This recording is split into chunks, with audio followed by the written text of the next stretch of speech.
Thus, we can draw the conclusion that violence is inherent in all acts of oppression, and that's why I wrote this here, right? Violence, for Freire, is inherent, meaning that it's seminal, it's fundamental, it's foundational. Violence is foundational in all acts of oppression.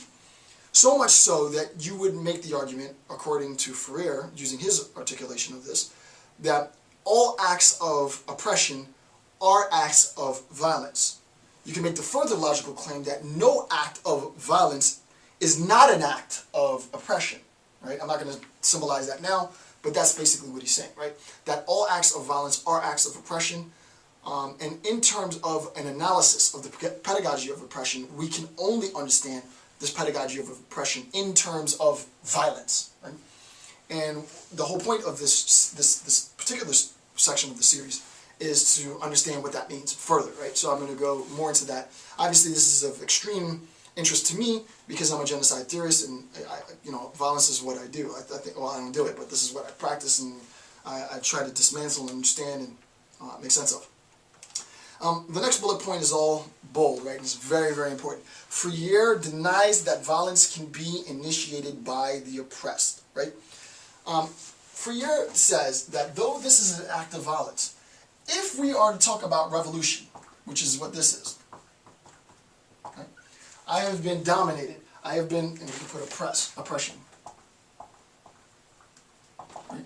If I am oppressed, if I am dominated, that act of oppression, that act of domination, as we've seen, is always understood, according to Freire, in terms of violence. Now, if I revolt against that oppression, right? If I, the oppressed group, revolt against the oppressor and the oppressor's violence to hinder my self-determination, the way that I do that is through an act of revolt. And this act of revolt requires a certain level of violence, right? This act of revolt often, not always, often requires acts of violence. Right? This act of revolt often requires acts of violence. A similar theorist who makes a similar argument, I'm not going to get into his sort of theoretical approach and the distinctions between the two, but Frantz Fanon incorporates a discussion of a similar account and a similar role that violence plays in liberating the oppressed population from objectification and oppression. It's not exactly the same, but it bears a basic similar structure to Freire's pedagogy of the oppressed, right? So that we understand. First, we have the oppressor. The oppressor uses violence, right? And we'll talk about the nature of this violence later. But the oppressor uses a particular form of violence to hinder the self-determination of a population, right? That population being members of the oppressed population, right?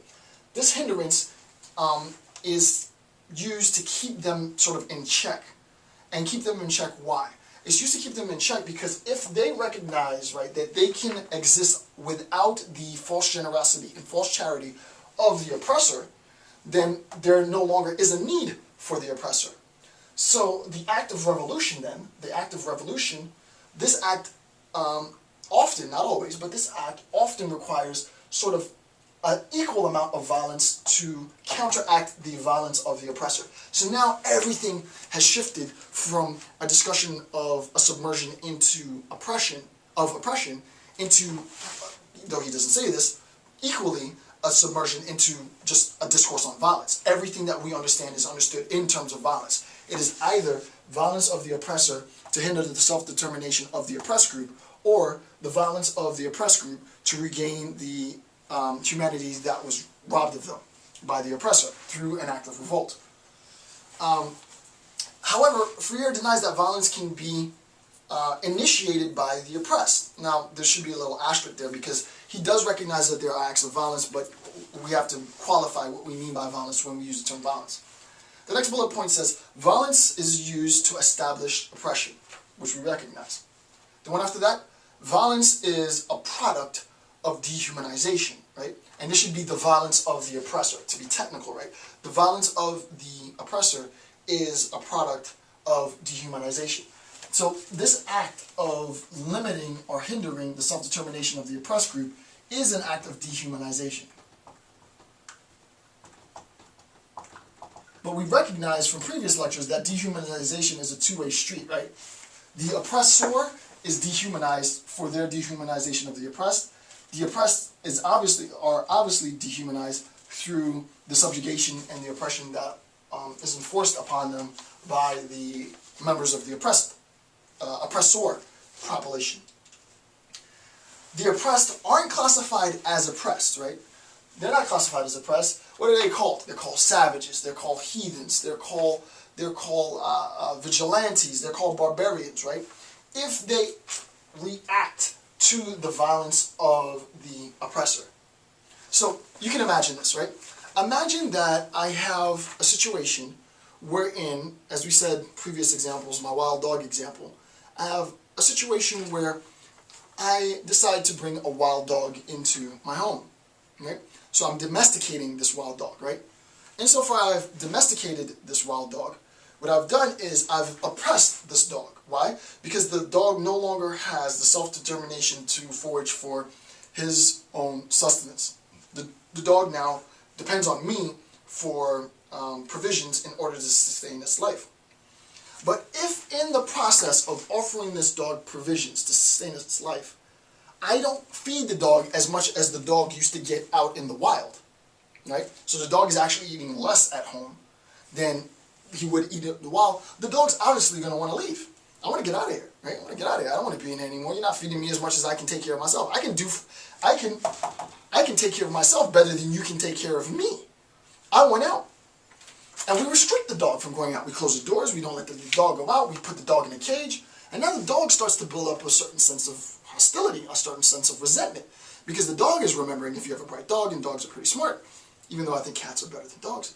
But anyway, the dog thinks to itself, I can provide, right, through my own self-determination for myself better than I can be provided for in the confines of this person's home. So I want out. If the master refuses to let the dog out, what do you think is going to eventually happen? The dog's going to recognize that he needs to get out, and it's likely that the master might be bitten. The act of the master being bitten by the dog is not an act of violence, according to Freire. Putting the dog in a cage is an act of violence because you recognize that insofar as you've put that dog in a cage to prevent the dog from leading its own life, for the dog foraging for itself, for the dog maintaining its own self-determination, that is an act of violence. I've maintained a state of oppression in order to control this dog. And when the dog retaliates and bites me on my arm to free itself, that act of biting, though it is hostile, though it is quote-unquote violent, is not a similar sense. We're not using violence in the same sense when we're talking about the willful dehumanization of individuals and the attempt to regain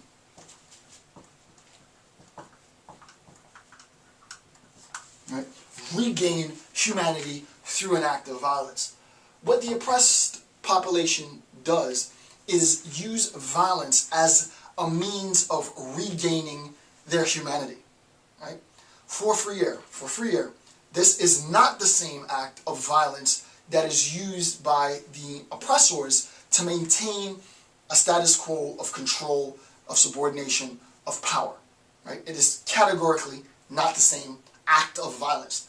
For me, personally, this is the most important part in all of the text. Everything that, for me, that Freire says in this section of the analysis is seminal to an understanding of the relationship between the oppressor and the oppressed class. Right? Especially as a genocide theorist, we have to recognize the role of those who have been targeted and their retaliation.